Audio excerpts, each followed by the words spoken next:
Baik, terima kasih Bang Karni. Bismillahirrahmanirrahim. Untuk mengawali diskusi kita hari ini, saya tegaskan bahwa kasus ijazah palsu itu bukan domain privat Pak Roy Suryo dan kawan-kawan, tapi ini adalah persoalan publik, persoalan kebangsaan dan kenegarawanan, sehingga siapapun boleh bertindak untuk dan atas nama persoalan ini, mendiskusikannya dalam rangka untuk mencari kebenaran. Akan tetapi dalam kasus ini tidak ada satu orang pun punya wewenang bertindak untuk dan atas nama siapapun untuk menarasikan perdamaian jika pada akhirnya kedamaian tadi hanya untuk menutupi kebohongan, kedustaan, ketidakjujuran, apalagi ingin mengubur sejarah kelam soal ijazah palsu ini menjadi legasi sejarah yang memilukan bagi generasi selanjutnya. Kalau itu soal utang piutang, udahlah cincai, nggak apa-apa, udahlah utang lu saya lunasi, dah kita anggap gak ada udang, selesai, nggak ada masalah. Tapi ini bukan soal ansih perkara private antara dua orang. Nah, ini perkara kenegarawanan karena ijazah itu bukanlah milik orang biasa, tetapi seorang yang menjabat presiden 2 periode, bahkan menjadi kepala daerah 2 daerah, dan karena jabatan itulah kebijakan-kebijakan itu masih kita rasakan sampai hari ini. Misalnya, pilu sekali Bang Karni saya mendengar kabar ada otoritas negara dalam negara mewujud dalam satu bandara tanpa ada negara yang mengontrolnya. Dan itu tidak mungkin terjadi di era Prabowo Subianto hari ini. Ini bagian dari legasi kebijakan dari seseorang yang mustahil menjadi presiden kalau dia tidak punya ijazah. Dan saya juga ingin menghimbau kepada segenap pihak untuk bisa meluaskan perspektif pandangan soal advokasi, tidak ansih soal litigasi. Kami mendapat mandat dari Pak Roy Suryo dan kawan-kawan itu baik bertindak di dalam pengadilan maupun di luar pengadilan. Makanya di kami itu ada 2 divisi Bang Karni. Divisi litigasi itu koordinatornya Bang Petrus Celestinos. Kebetulan saya yang diamanahi sebagai koordinator non litigasi. Sehingga soal damai itu sebenarnya bukan baru pertama kali disuarakan oleh saudara Faisal Assegaf. Bahkan sejak sebelum laporan pun saudara Joko Widodo berusaha mengintimidasi anak dari bangsa ini, bagian dari warga negara, untuk mencari kebenaran tentang pertanyaan-pertanyaan yang selama ini menjadi soalan publik, yang itu sudah memangsa 2 anak bangsa, Bambang Tri dan Gus Dur. Tapi itu tidak dibungkam. Misalnya somasi sudah dilayangkan kuasa hukum Joko Widodo untuk diam. Tapi apakah kemudian dengan somasi itu Pak Roy Suryo diam, tidak melanjutkan penelitian, masalah ijazah palsu itu menjadi selesai? Oh tidak.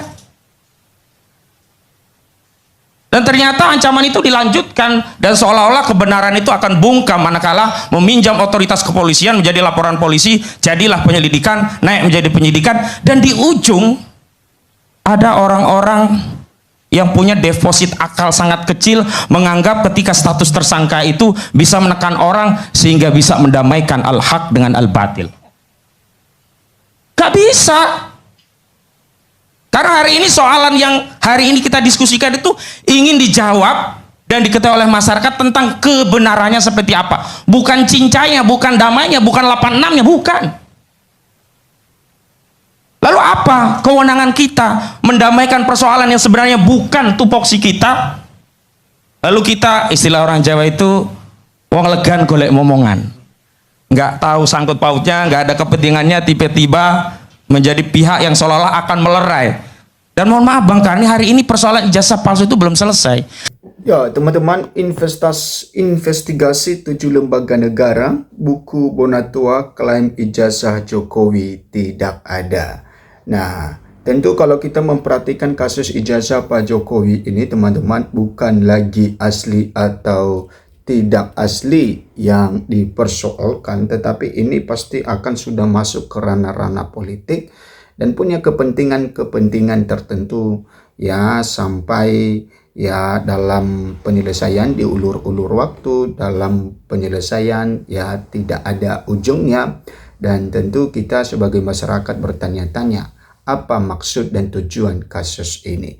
Karena di satu pihak bertahan tidak menunjukkan ijazahnya dan tetap mengklaim bahwa ijazahnya itu asli, ada dan lain sebagainya, tetapi di lain pihak juga ya tetap bersikeras ya mengejar bagaimana ya ijazah itu asli atau tidak ya, dan mereka meyakini bahwa ini asli ya diduga palsu, ya diduga tidak ada dan lain sebagainya. Dan pertengkaran itu bukan hanya terjadi di masyarakat, tetapi terjadi juga di kalangan elit.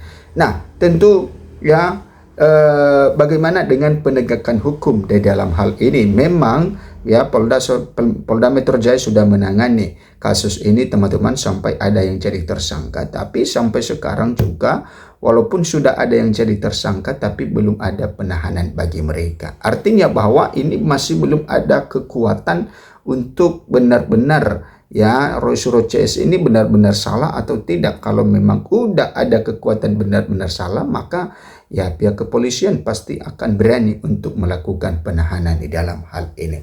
Nah, tapi kita menunggu teman-teman, kita mengikuti drama demi drama dalam kasus ini sampai nantinya pada finishnya ya ijazah ini akan dibuktikan asli atau tidak, atau memang ya berhenti di tengah jalan ya seperti yang dijalankan oleh Rismond Hasyolan Syahniper ya ya di tengah jalan dia mengajukan restoratif justice. Nah, kalau misalnya Roy Suryo Dr. Teva mengajukan restoratif justice, maka sudahlah ya itu berhenti di tengah jalan. Artinya kegaduhan selama 2 tahun ini adalah kegaduhan yang tak ada hasil, kegaduhan yang tak ada ujungnya.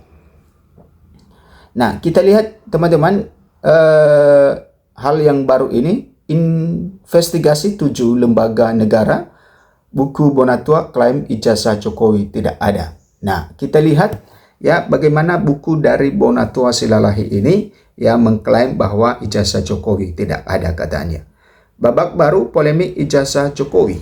Teka-teki mengenai keabsahan dokumen pendidikan Presiden ke-7 Republik Indonesia Joko Widodo atau Jokowi memasuki babak baru lewat sebuah karya literatur eksperimental yang berani. Pengamat kebijakan publik Bonatua Silalahi resmi menerbitkan sebuah buku bernada provokatif yang diberi judul langsung ijazah Jokowi tidak ada. Nah, ternyata bahwa ada satu buku yang ditulis ya oleh Bonatua Silalahi ini dengan judul yang sangat-sangat provokatif, di mana judul itu dikatakan ya ijazah Pak Jokowi tidak ada.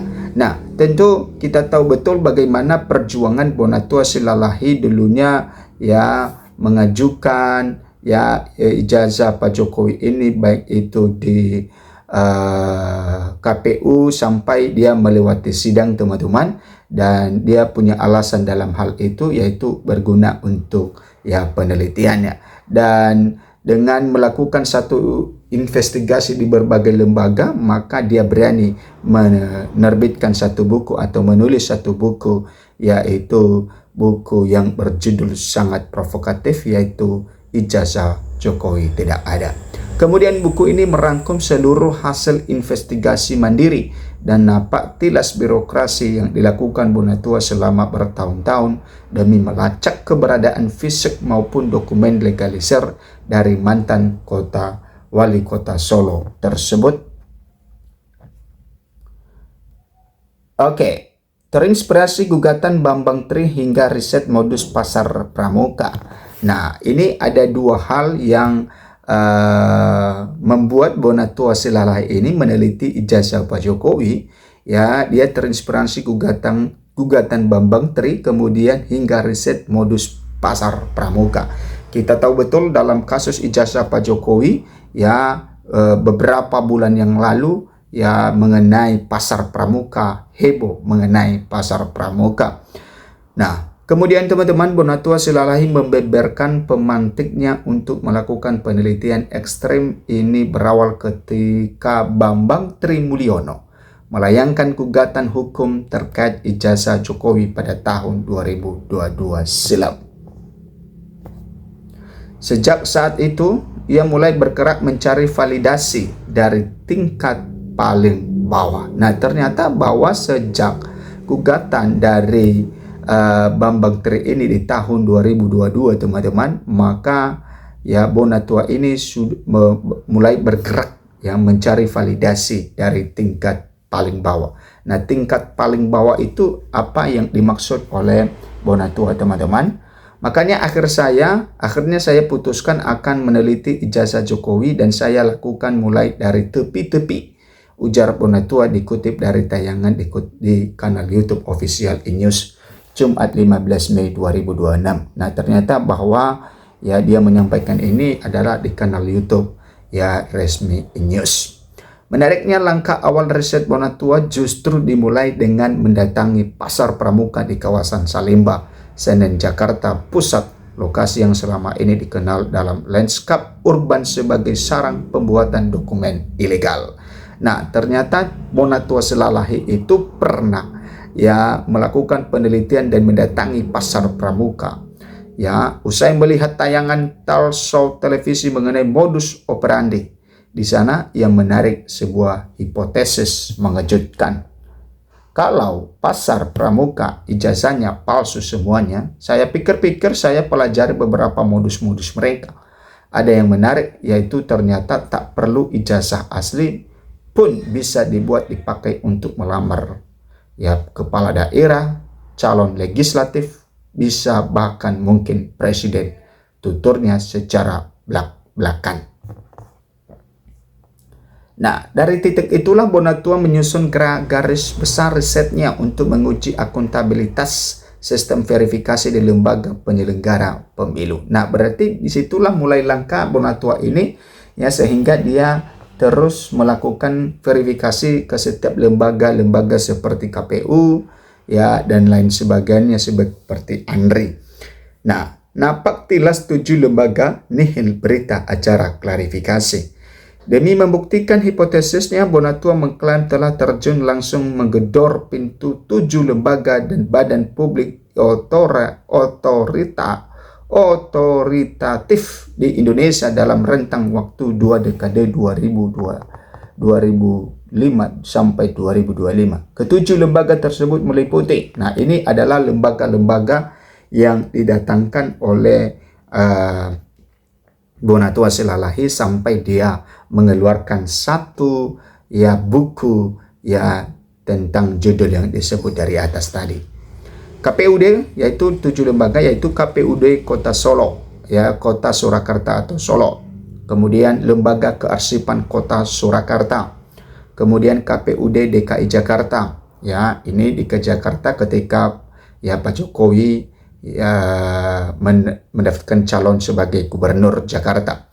Kemudian Lembaga Kearsipan DKI Jakarta. Kemudian KPU Pusat. Nah, KPU Pusat ini ya ketika Pak Jokowi ya maju sebagai calon presiden.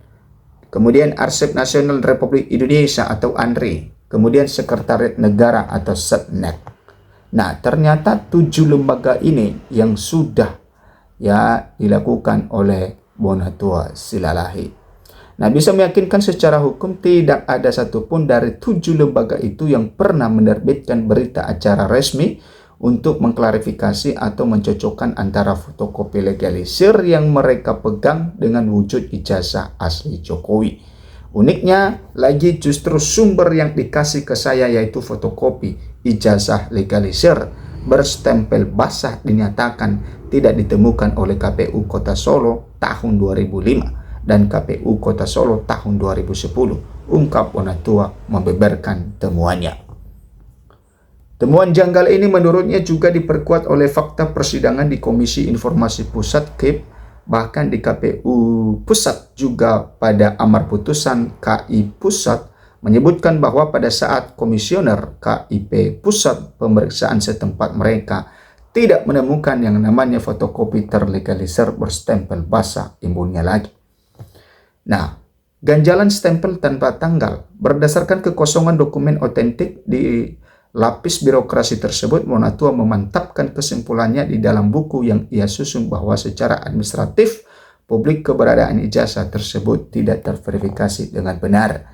Saya simpulkan di buku saya ini bahwa ijazah Jokowi tidak ada saya mencari ke-7 lembaga tadi di antara tahun 2005 sampai tahun 2025. Saya tidak menemukan adanya badan publik yang bisa memastikan ke saya melalui sebuah verifikasi berita acara. Verifikasi klarifikasi bahwa sudah dinyatakan fotokopi terlegalisir yang dipunyai oleh KPU itu sama dengan ijazah asli, kata Bonatua. Nah, itu teman-teman ya dasar dari Bonatua Selalahi ini. Kenapa dia menulis satu buku yang sangat-sangat kontroversial, judulnya itu Ijazah Jokowi Tidak Ada. Silakan memberikan komentar Anda. Sampai jumpa di video berikutnya.